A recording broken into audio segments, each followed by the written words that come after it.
Fisjeral started in plumbing almost 20 years ago, back in 2001. He started out as a helper, and throughout the years, he quickly rose through the ranks to becoming a senior technician. After working for one plumbing company for 10 years, he parted ways and One World Plumbing was born. He started with one truck and began building his company.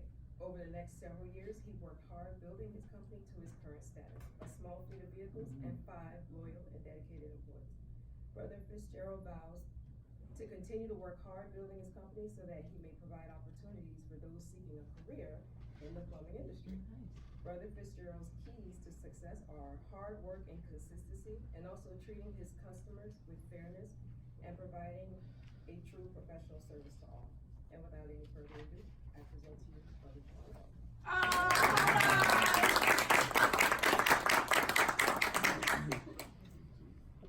Forward, this is a couple of pictures of our small little fleet. We have a few of our equipment out there, and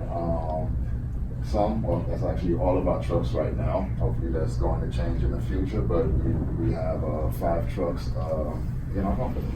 And this right here is our my good loyal members that I have with me. I'm really happy and truly blessed.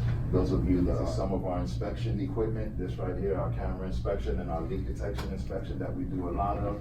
And inside the main vehicle, this is how it pretty much looks like, minus the dog. Very organized.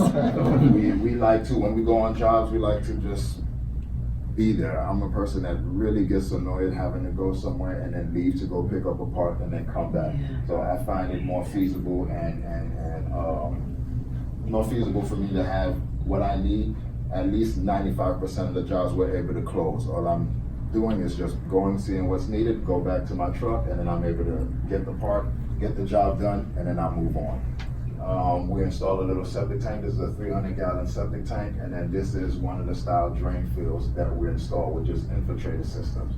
And whenever we do anything, I'm a person, I always like to set myself up properly when we come back. Really, I literally don't know of any other company that installs drain fields that do inspection pipes. This right here that we have sticking out of the ground is inspection pipes. So once the dirt is put back, the sod is put back, if something is wrong, we have the opportunity, instead of digging up the yard again, all we do is remove the caps, and then we're able to inspect inside the drain field to see if it's holding water or if it's backed up, and that would let me know quickly what the problem is, or if it's the drain field, or if it's not the drain field. So again, we set everything up with inspection caps.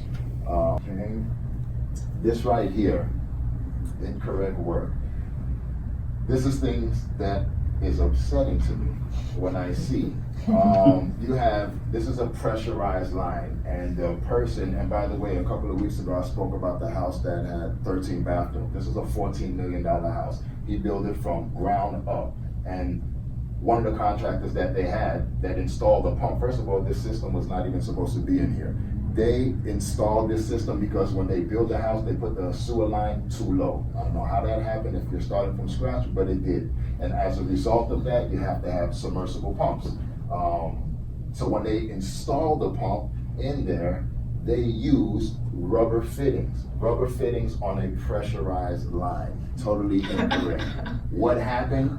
Exactly what happened. You see this little split right there. As that water is trying to make it throughout the discharge pipe, that is going to explode because this is rubber. It's not made for that. You're supposed to have solid pressurized fittings to go on this pressurized system. So this is the type of work that we see.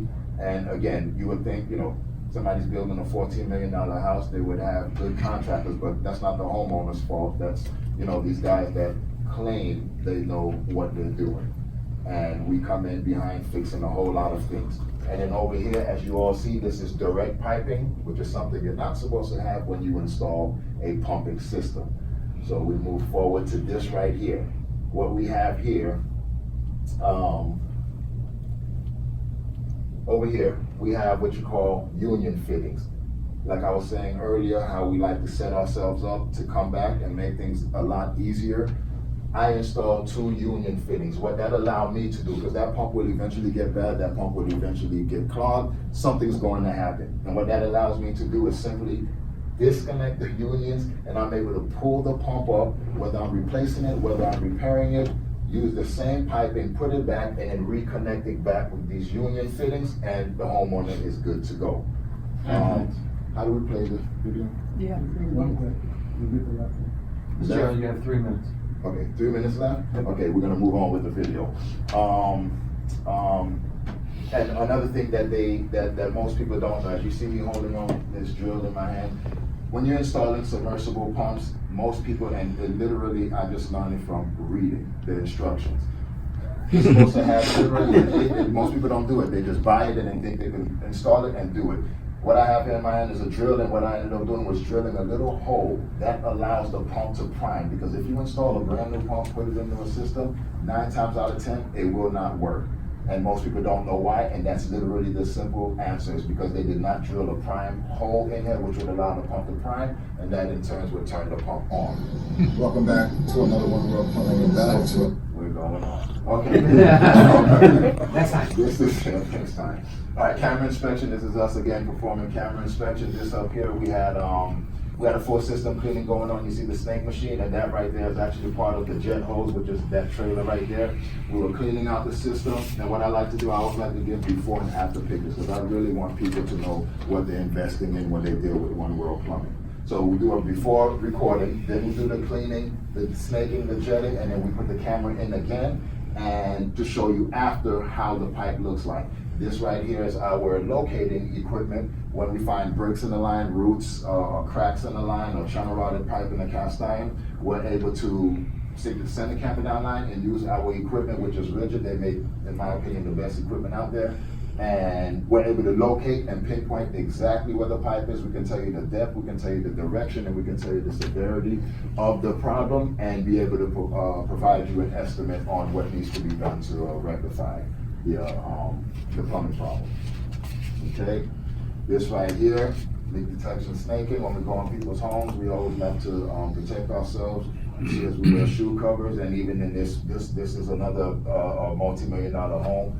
Even if it wasn't, we always protect the customer. So I even have drop cloth, including the shoe covers, as I'm cleaning out the snake or snaking out the shower drain. And over here, I'm doing a leak detection inspection. But again, we protect and respect people's homes whenever we enter it, no matter how big or expensive the house is.